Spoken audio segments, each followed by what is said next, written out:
zapísala do histórie slovenského športu.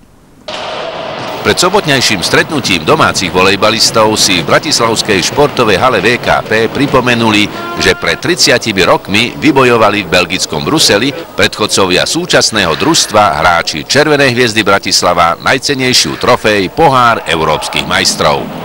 Divákom sa predstavili volejbalisti, ktorí boli vtedy najlepší na starom kontinente. Na tribúne prevzali zverenci trénera Pavča Šenka, Ľubor Halanda, Štefan Pipa, Zdeněk Kroča, Jozef Novotný, Ján Repák, Štefan Králik a Ján Cifra pamätné dresy, ktoré im budú pripomínať najkrajšie momenty ich úspešnej športovej kariéry. Chýbal iba Vladimír Sirvoň, ktorý ako tréner postu Švechat viedol svoj tím v stredoeurópskej lige v Osieku. Minútou ticha si všetci uctili hráča Červenej hviezdy Jána Tokára, ktorý nedávno zomrel. Nemalú zásluhu na výsledkoch družstva, ktoré o 2 roky vybojovalo aj pohár víťazov pohárov, mal tréner Pavel Šenk. Bývalý legendárny hráč dal doved na partiu, ktorá poctivú tréningovú drinu premenila na skvelé výsledky. Boli sme v podstate ako jedna rodina. Aj čo sa týka nielen na ihrisku, ale mimo ihriska, ale hlavne na ihrisku. My sme ako kolektív sme si robili v podstate aj taktiku, napríklad pri pive, jak sa to povie, nie? A dokázali sme tam ušiť taktiku na supera. Už sme si hovorili dopredu, čo budeme robiť, jak budeme robiť, čiže v podstate Pavčo mal uľahčené v tomto. Nosičom zábavy bol Zdeno Kroča, ktorý hral výborne na gitaru, ale spevokol mal veľký. Bylo to krásné období, na to se nedá zapomenout a musím říct, že přestože to byla tehdy ještě federální republika, ale já jsem se rozhodl z tehdejšího Gotwaldova, dneska z Zlína, odejít do Bratislavy. Bylo to fantastické a prostě ty úspěchy, které jsme dosáhli, asi dneska těžko někdo docení, ale myslím si, že to je obrovská věc, kterou dnešní doba asi nedokáže dotáhnuť. Podstatný bol naozaj ten kolektív a charakter tých hráčov, ktorí za každú cenu chceli víťaziť a ukazovalo sa to aj na tréningoch, keď sme hrali na rozcvičke fotbal alebo basketbal alebo debla pred tréningom a každý chcel vyhrať a to bolo si myslím rozhodujúce neskôr a premietlo sa to aj celkové do toho šeskového volejbalu a to bol základ celkového úspechu.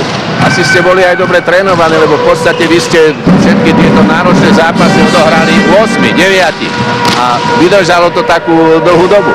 Určite áno, v tomto bol tréner Šenk na vysokej úrovni pripravený a bazíroval na technickej dovednosti, čo on hovoril po česky, aby sme mali základnú technickú vybavenosť a skutočne sa mu to aj podarilo, lebo všetci hráči v tej osmičke zvládali herné činnosti jednotlivca na veľmi vysokej úrovni a to sa ukázalo ako rozhodujúce. Ja ako bažant, ktorý som nastúpil mesto Pistupipu, ktorý si spravil výron a určite roztrasenými kolenami, nielen kolenami, ale všetkým a som rád, že v 5. sete rozhodujúcom, kde sme prehrávali 8-1, vyšiel som na podanie a odešiel som z podania, keď sme už viedli 11-8.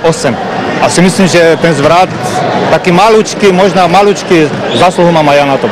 Ten náš volejbal byl zaměřený hlavně na to, že jsme hráli jako parta, jo? Protože individuální takový výkony, ty se dneska hodnotějí, protože specializace jsou blokaři, je tam libero, hraje se nohama, hraje se hlavou, hraje se rukama, ale my jsme byli prostě dokonalejší. Myslím si, že jsme zvládali všechny herní činnosti, to znamená zahrání bagrem a pinknutí lopty, to bylo pro nás normální. A dneska si myslím, při té specializaci to těm chalanům chybí. A druhá věc, a ta byla důležitá, že prostě my jsme byli parta výborná. Určite, že sme boli veľmi dobrá partia, lebo bez toho to akože nejde. S tým, že okrem toho, že v športe musí byť aj dobrá partia, ale musia ešte aj ovládať trošku ten šport, aby teda tie víťazstvá prišli. No a keď si tak spomínam späť dozadu po tých rokoch, myslím si, že taká najväčšia domena bola, že v podstate na každý západ sme išli furt vyhrať. Aj napriek tomu, že povedzme bol super zvučného mena, tak sme išli vyhrať a postupne sa zvýšila tak tá psychika, že potom sa tie výsledky už viac menej aj akože automaticky aj dostavovali. Takáto partia sa zíde raz za 50 rokov a veľmi dobrý kolektív sme boli, čo sa týka aj manželie, sme sa stretávali, navštevovali, že ozaj taká partia sa nezíde len tak ľahko. Volejbalisti Červenej hviezdy Bratislava dosiahli úspechy, ktoré sa ešte žiadnemu slovenskému klubovému kolektívnemu družstvu v histórii nepodarili. Robiť vedúceho družstva takému manšaftu, ako bol vtedy, ktorý vyhrával pohári, bola jednoducho radosť. A ja som aj dneska šťastný, že sa s nimi všetkými stretávam. Športové družstvá zomknuté tvrdými tréningami, ale ktorým nechýbali vysoké ambície ani patričné športové umenie, sa nerodia každý rok. Nech sú volejbalisti Červenej hviezdy Bratislava inšpiráciou a motiváciou k dosiahnutiu podobných výsledkov aj súčasným hráčom.